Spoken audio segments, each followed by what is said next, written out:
नहमदुहु व नुसल्ली व नुसल्लिमु अला रसूलिल करीम अम्मा बादु फ़ाऊज़ु बिल्लाहि मिनश शैतानिर रजीम बिस्मिल्लाहिर रहमानिर रहीम।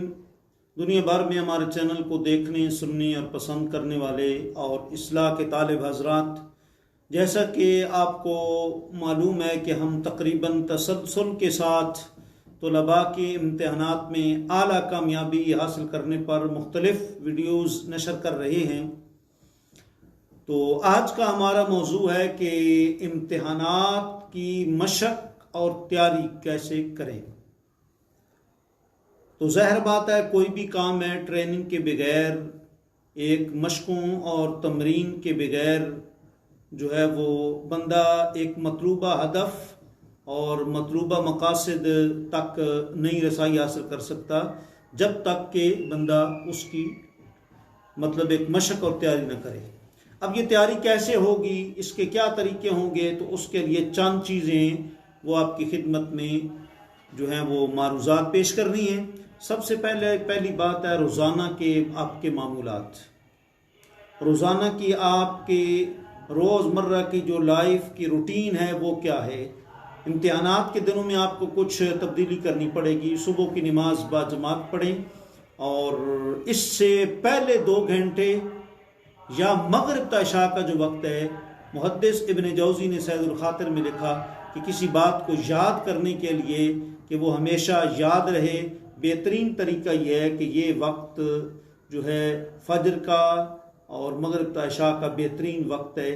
और ज़ोर के बाद आप इम्तिहानात के दौरान आधा घंटा पौरा घंटा अपनी ज़हन को फ्रेश करने के लिए सुन्नत कैलूला पर अमल करें। हुज़ूर ने फरमाया कीलू फ़इन्न शैतान ला यकीलू, कैलूला किया करो क्योंकि शैतान जो है वो कैलूला नहीं करता।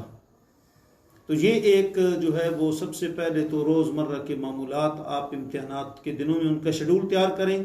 इस वक्त से इस वक्त तक मैंने पेपर की तैयारी करनी है और यूँ करनी है, यूँ करनी है वगैरह। नंबर 2, निसाब की तैयारी। जो आपका निसाब है मुकम्मल, उसको आपने कैसे तैयार करना है, कितने हिस्सों में तकसीम करके तैयार करना है जी, कितने घंटों में क्या तैयार करना है, उसका एक आप जदवल बनाएं, एक शेड्यूल बनाएं जी। और नंबर 3, आप इजाफी जवाबात के लिए कुछ मज़ीद तैयारी करें। ज़ाहिर बात है कि अगर आप to the point up to date paper कोई गाइड लेकर जी, कोई खुलासा जात लेकर आप हल करते हैं और दूसरा बंदा जो है वो इजाफी जवाबात वो तैयार करता है, उस सवाल के मुतलका जवाब, मज़ीद उसके जो मुतलका किताबें हैं उनसे वो तैयारी करता है, मज़ीद मिसालें वज़ात वो करता है, तो ज़ाहिर बात है उसके नंबर जो हैं वो ज़्यादा होंगे। तो इजाफी हवाला जात के लिए भी आपको लाइब्रेरी की किताबों का इस्तेमाल और दीगर जहाँ जो मुख्तलिफ मकतबे हैं उन पर जाके मुख्तलिफ किताबें आप मुताला में लाएँ वगैरह। इजाफी जवाबात जो है ये तीसरे नंबर पर ज़रूरी है। और चौथे नंबर पर सवालात। जितना भी आपका सिलेबस है उसके सवालात सिर्फ ये नहीं कि 10-12 मुतय्यना बना लें, उसके इब्तिदा से भी बनाएं, दरमियान से बनाएं, इंतहा से बनाएं। ऐसे सवालात बनाएं जो आपके मुकम्मल निसाब को मुहीत हों जी। ये भी जो है वो एक अहम मरला है, इसको भी आप जो है वो सामने रखें। और मज़ीद जो है तबादला ख्याल, जब तक आप एक दूसरे को सुनाते नहीं या उस पर डिस्कशन नहीं करते, डिस्कशन ग्रुप आपका नहीं बनता, उस वक्त तक आप आला कामयाबी हासिल नहीं कर सकते। ये भी बहुत ज़रूरी है कि तबादला ख्याल आप आपस में करें।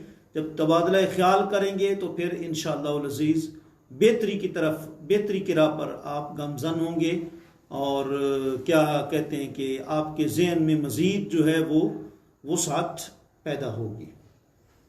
और आखिरी बात, जो कुछ आपने पढ़ा है, पहले रात को तैयारी की है जी या सुबह आपने जो है वो तैयारी की है, उसको महफूज रखने के 2 तरीके हैं मजहबी तौर पर।